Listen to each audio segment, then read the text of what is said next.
ሰላም ጤና ይስጥልን ክቡራን ተመልካቾቻችንና አድማጮቻችን ዘውዱ መንግስቴ ነኝ ከዚህ ከአገር እንግሊዝ። አሁን የዘውዱ ሾው አጫጭር ዜናዎችን አቀርብላችኋለሁ፣ አብራችሁን ቆዩ። በቅድሚያም እርሶችን እንሆ። ፋኖ ታላላቅ ድሎችን ተጎናጸፈ፣ የፖሊስ ጣቢያውንም ሙሉ በሙሉ በእጁ አስገባ።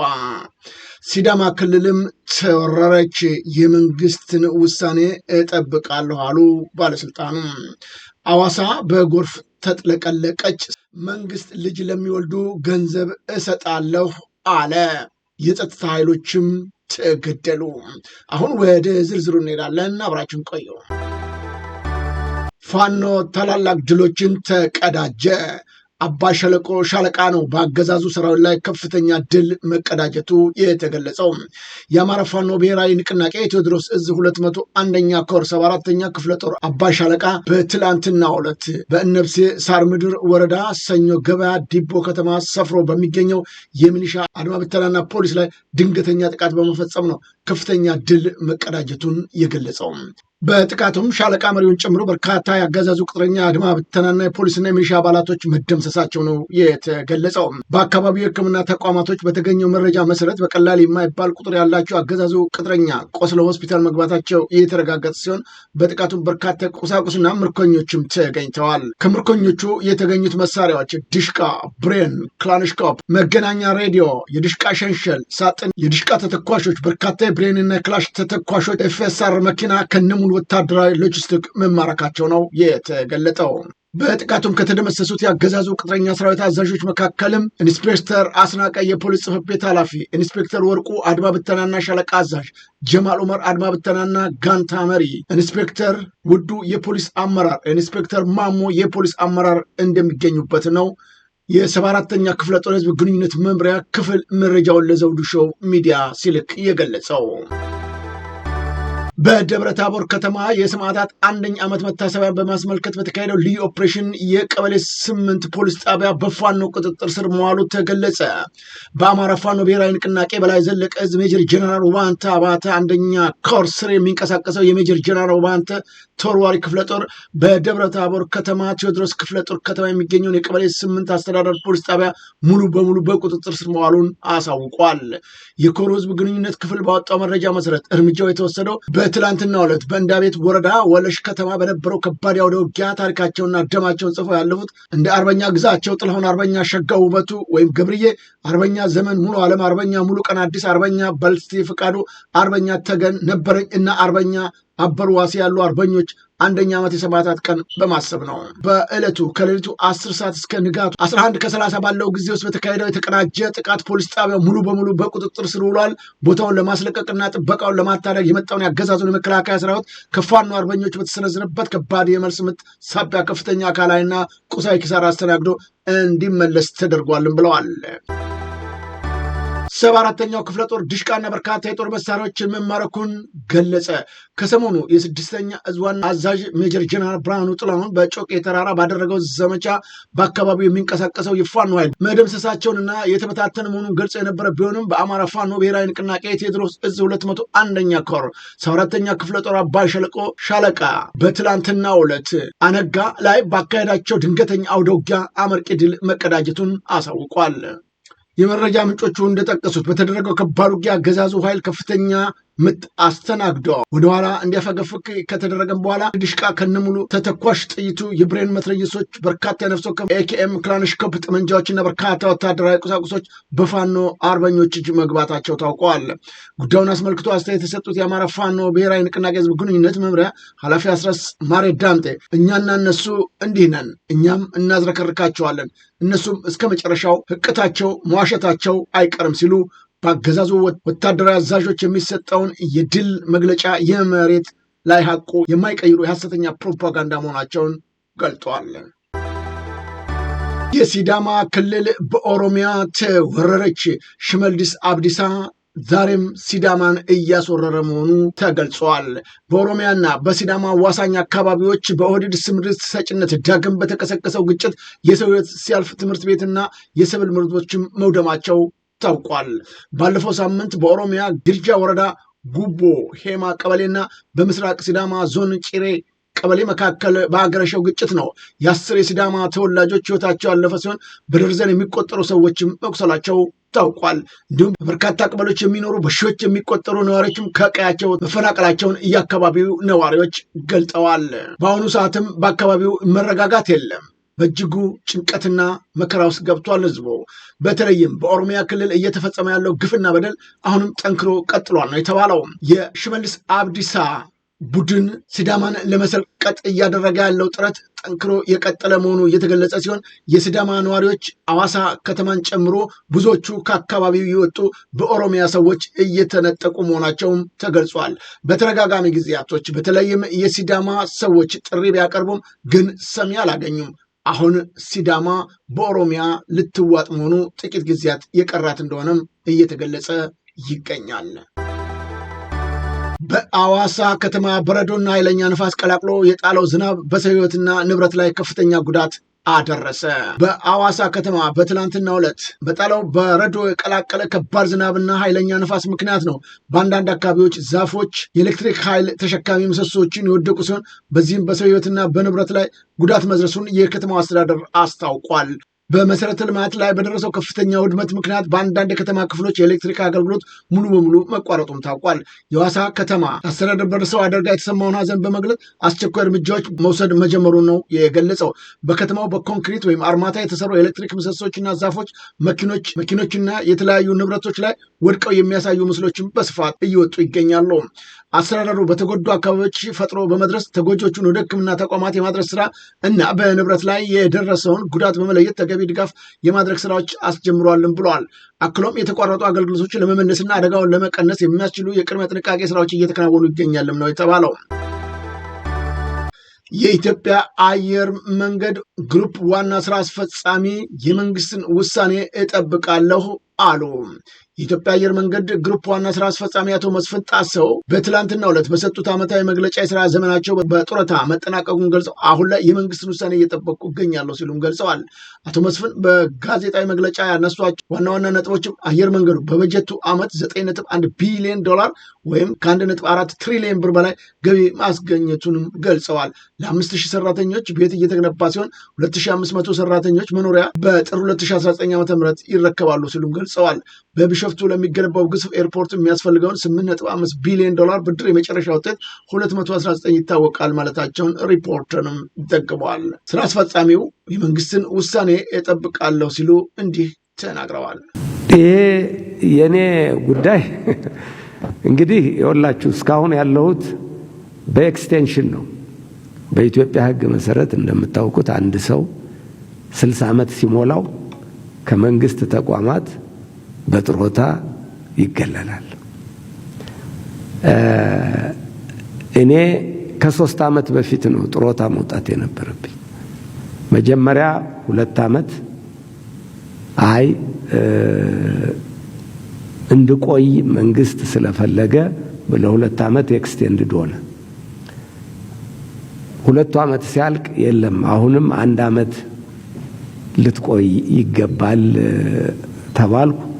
የ1 ዓመት አሁን ሐምሌ 30 ያልቃል። ኢትዮጵያ 55% ሴቶች ባል ሚስቱን መደብደብ አሳማኝ ምክንያት ሊኖረው ይችላል ብለው እንደሚያምኑ ተገለጠ። በኢትዮጵያ ስታትስቲካዊ አገልግሎትና አጋሮች በተካሄደው አገር አቀፍ የዲሞግራፊና ጤና ዳሰሳ ጥናት 55% የሚሆኑ ሴቶች ባል ሚስቱን ለመምታት የሚያስችሉ አሳማኝ ምክንያቶች አሉ ብለው እንደሚያምሩ ይፋ አድርገዋል። በጥናቱ ከተሳተፉት መካከል ይህንን አመለካከት የሚጋሩት የወንዶች ቁጥር 39% ሲሆን አብዛኞቹ ምላሽ ሰጪዎች ለምት በቂ ምክንያት አድርገው የጠቀሱት ልጆችን ቸል ማለት የሚል ነው ብለዋል። የለውጥ ሂደቱ ድብደባን የሚደግፉ ሴቶች ቁጥር ከ25 ዓመት በፊት ከነበረበት 85% አሁን ወደ 55% ቢቀንስም የወንዶቹ ድርሻ ግን ከ10 ዓመት በፊት ከነበረው 28% ወደ 39% አድጓል ነው የተባለው። የክልልና የትምህርት ልዩነት በሲዳማ ክልል 74% ሴቶች ድብደባውን ሲደግፉ በሶማሌ ክልል ግን 23 ብቻ መሆኑ ታውቋል። በተጨማሪም ያልተማሩ ሴቶች ድብደባውን የመደገፍ እድላቸው 63%፣ ከተማሩት 29% በእጅጉ የላቀ ሆኖም ተገኝቷል። በጥናቱ መሰረት ባል ወይም አጋራ ካላቸው ሴቶች 30 በመቶ ያሉ ጥቃት የደረሰባቸው ሲሆን ከነዚህም ውስጥ 58 በመቶ የሚሆኑት ምንም አይነት እገዛ አልጠየቁም ነው የተባለው። የሴቶች መብት ተሟጓቾች ይህንን ጎጂ አመለካከት ለመቀየር የሴቶችን ኢኮኖሚያዊና አቅም ማሳደግ ሰፊ የግንዛቤ ስራ መስራት እንደሚገባም አሳስበዋል ሲል ቢቢሲ ዘግቦታል። አሁን ወደ ውጭ ዜናዎች እናመራለን። ኤርትራ የአየር መንገዱን ገንዘብ አልመልስም አለች። የኢትዮጵያ አየር መንገድ በኤርትራ የታገደበትን ገንዘብ በሁለቱ ሀገራት መካከል ያለውን የፖለቲካ ውጥረትና የነበረውን የሕግ ሂደት በመቋረጡ ምክንያት ምንም ማድረግ እንዳልተቻለና እስካሁን መፍትሄ ሳያገኝ እንደቀረ የድርጅቱ ዋና ስራ አስፈጻሚ ገለጡ። አሁን ላይ ያለው የኢትዮጵያና የኤርትራ ግንኙነት ጤናማ አይደለም። በዚህ ምክንያት ምንም አይነት ሂደት የለንም። ጉዳዩ ባለበት እንደቆመ ነው ያሉት ዋና ስራ አስፈጻሚው በጊዜው ጉዳዩን ወደ ፍርድ ቤት ወስደው የነበረ ቢሆንም ፖለቲካዊ ውሳኔ በመደረጉ ፍርድ ቤቱ መንቀሳቀስ አልቻለም ብለዋል። በመሆኑም ሁኔታዎቹ እስኪረጋጉ ድረስ ለመጠበቅ መገደዳቸውን ነው የገለጹት። አሁን ላይ ገንዘቡ በኤርትራ ባንክ እንደሚገኝ ያነሱት ዋና ስራ አስፈጻሚው የበረራ መቋረጡም ሆነ የገንዘብ ዝውውሩ መገታት ከፖለቲካ ሁኔታዎች ጋር የተያያዘ መሆኑን ጠቁመዋል። አየር መንገዱም በተለያዩ ሀገራት ገንዘቦቹ እንደተያዙበት ያነሳ ሲሆን በርካታ ገንዘብ በሩሲያ እንደሚገኝ በመግለጽ ይህንንም ለማውጣት ጥረት እየተደረገ መሆኑንም አስታውቀዋል። በኤርትራ ያለውን ገንዘብ ግን እስካሁን ባለበት እንደተያዘ እንደሚገኝ ነው የገለጡት።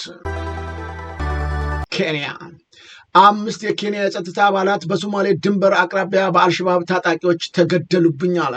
በሶማሌ ድንበር አቅራቢያ በሚገኘው ማንዴራ ክልል ውስጥ ነው በአልሸባብ ታጣቂዎች ጋር በተደረገ ግጭት 5 የኬንያ የጸጥታ ኃይል አባላት መገደላቸውን ፖሊስ ያሳወቀው። ታጣቂ ቡድኑ የሶማሌን ማዕከላዊ መንግስት ለመጣልና በእስላማዊ ሸሪያ ህግ የሚመራ ስርዓት ለመዘርጋት ለዓመታት ሲታገል መቆየቱን ገልጧል። በትላንትናው ዕለት በአካባቢው ቅኝት እያደረገ የነበረው ቡድን በዋንቴን ግድብ አካባቢ ከአልሸባብ አማጽያን ጋር ከተገናኘ በኋላ ነው ጥቃቱ መፈጸሙን ፖሊስ ያሳወቀው። ፖሊስ ተጨማሪ ኃይል ከተላከለት በኋላም ታጣቂዎቹ መከታተል መጀመሩን እና የተቀበረ ፈንጅ መኪና ጉዳት ማድረሱንም አሳውቋል። የደቡብ ኮሪያ ዜጎች ትዳር እንዲመሰረቱ ልጅ እንዲወልዱም ገንዘብ እየከፈላቸው እንደሆነ ተነገረ። በዓለማችን ዝቅተኛ የወሊድ መጠን የሚገኝባት ደቡብ ኮሪያ የህዝብ ቁጥሯ እንዳይቀንስና የህፃናት ቁጥር እንዲጨምር ትልቅ አዲስ ዘመቻ ጀምራለች። መንግስት ወጣቶች እንዲያገቡ ልጅ እንዲወልዱ የሚያበረታቱ የገንዘብና የቤት እና የህፃናት ማሳደጊያ ድጋፍ ፕሮግራምም ይፋ አድርጓል። ወዲያው ጋብቻ የሚፈጽም አዲስ ባለትዳሮች አንደኛ የመኖሪያ ቤት ድጋፍ፣ ሁለተኛ የህፃናት ማደጊያ አበል፣ ሶስተኛ የወለድ ክፍያና የአካባቢው አስተዳደሮች የሚሰጧቸው ልዩ ልዩ ማበረታቻዎች በአንድ ላይ ሲደመሩ አጠቃላይ የሚያገኙት ድጋፍ ከፍተኛ መጠን ሊደርስ እንደሚችልም ነው የተገለጸው። ሳውዲ አረቢያ ኢራን ላይ በተከፈተ ወታደራዊ እርምጃ አሜሪካንን ተቀላቀለች። ሳውዲ አረቢያ በኢራን ላይ እየተካሄደ ያለውን የአሜሪካን ወታደራዊ እርምጃ በመቀላቀል ነው በምስራቅ ኢራን የሚገኙ የኢራን ሰራዊት ኢላማዎች ላይ የአየር ጥቃት የፈጸመችው። ዘኒውዮርክ ታይምስ እንደዘገበው የሳውዲ ተዋጊ ጄቶች ያካሄዱት ይህንን ጥቃት በምስራቅ ኢራቅ የሚገኙ የጦር መሳሪያ ዲፖችና የሎጂስቲክ መስመሮችን መሸሸጊያ ያደረገ ነው ተብለዋል። በጥቃቱ ሳቢያ በእስላማዊ አብዮታዊ ዘመቻ ኮርፖሬት ከፍተኛ መኮንኖች ጨምሮ 20 የሚጠጉ የኢራን ወታደራዊ አማካሪዎችም ተገድለዋል። በመጨረሻም አሜሪካ ኢራንን ያላሸነፍነው በበጀት እጥረት ነው አለ የአሜሪካ ጦር። በአሜሪካ ኮንግረስ ምክር ቤት ውስጥ በተካሄደው ጦርነት የበጀት ውይይት ወቅት የመከላከያ መስሪያ ቤት ተወካዮችና የሴኔት አባላት መካከል በከፍተኛ አመራር ብቃትና የስትራቴጂ ውድቀት ዙሪያ ከፍተኛ ሙግትም ተደርጎበታል። በውይይቱ ወቅትም ሴናተር ጌር ፒተርስ ለመከላከያ መስሪያ ቤቱ ተወካይ ባስተላለፉት ጠንካራ ወቀሳ በግንባር ላይ የሚገኙ ወታደሮች የተጣለባቸውን ኃላፊነት በላቀ ሁኔታ እየተወጡ መሆኑን ገልጸው የውድቀቱ ዋና ምክንያት ግን የአመራሩ ስትራቴጂ አልባነት እንደሆነም ተናግረዋል። ሴናተሩ አክለውም የፖለቲካ አመራር አለን፣ ነገር ግን ጦርነቱን ማሸነፍ የሚያስችል ምንም አይነት የረጅም ጊዜ እቅድና ስትራቴጂም የላቸውም። በግንባር ላይ ያሉት ወንዶችና ሴቶች ማሸነፍ ይችላሉ፣ ነገር ግን ብቁ አመራር ያስፈልጋቸዋል ሲሉም ተችተዋል። የመከላከያ መስሪያ ቤቱ ተወካይ በበኩላቸው በእርግጥም አመራር አለን ሲሉ የተሰነዘረውን ወቀሳ ለማስተባበል የሞከሩ ቢሆንም ሴናተር ፒተርስ ግን ከዲሞክራቶች ጋር በመቆም ለሰራዊቱ በቂ በጀት እንዲመደብ በማድረግ ረገድ የአመራርነት ሚናቸው እንዲወጡም ጥሪ አቅርበዋል። በሴናተሩና እንደዚሁም ደግሞ በመከላከያ ተወካዩ በኩል የነበረው ቃለ ምልልስ ይህን ይመስል ነበር። You don't give us the money. You want to stand up here and talk about the troops? You won't show any political courage to actually fund our department because you have Trump derangement syndrome and can't actually commit to anything meaningful. So I put this on you, Senator. Secretary Hegseth, you have trillions, you have over $1 trillion, you're asking for $1.5 trillion. It's not a question of money, it's a question of leadership and understanding what it takes to actually win. Political cowardice of Democrats who won't fund the troops. You, sir, are the failure, not the men and women who are on that front line, not the men and women who hold up their honor with distinction. But if there's a lack of a winning strategy, they're in harm's way, their leaders have failed them. And that's what's happening. We have political leadership. You don't have a strategy. You don't have a long-term plan to actually win this war. Win the war. The men and women are going to be able to do it, but they need to have leadership. When will you show leadership? When will you show leadership? Why don't you show some leadership and stand up to your fellow Democrats who won't fund the troops, who stand and play partisan politics? ፍትህና አስተዳደር ባለበት ሁኔታ በዚህ ሁኔታ ይተቻሉ የመንግስት ባለስልጣናት ሹሞች ከፍተኛ የመንግስት አመራሮች ጭምር ሳይቀር። ይሁን እንጂ በኢትዮጵያ ውስጥ እያጨበጨቡ ከመውጣት በዘለለ የሚሰሩትን ስህተቶችና በሀገርና በህዝብ ላይ እየተደረገ ያለውን ውድመት በተመለከተ የመንግስት ባለስልጣናቶች የጦር ጀነራሎች ድክመት መሆኑን የሚገልጽ የፓርላማ አንድም ሰው ባለመኖሩ ዛሬም ኢትዮጵያ ለሞት፣ ለእንግልት፣ ለመባረር፣ ለስቃይ የተዳረገች ሀገር ልትሆን ተገዳለች።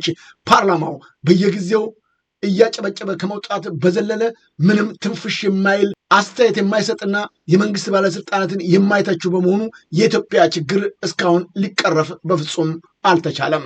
ከዚህ ምን ይመራሉ የኢትዮጵያ ፓርላማዎች? ክቡራን ተመልካቾቻችንና አድማጮቻችን ለአሁኑ ያቀረብኩላችሁ የዘውዱ ሾው አጫጭር ዜናዎች እነዚህን ይመስሉ ነበረ። በቀጣይ ዝግጅታችን እስከምንገናኝ የዘውዱ ሾው ሚዲያን ሼር፣ ላይክ እና ሰብስክራይብ በማድረግ ወዳጅ ቤተሰቦቻችን እንድትሆኑ ከወዲሁ በአክብሮት እንጋብዛለን። ከዜናዎቹ ጋር አብሬያችሁ የነበርኩትን የዘውዱ መንግስት የነበርኩኝ። ጤና ይስጥልኝ።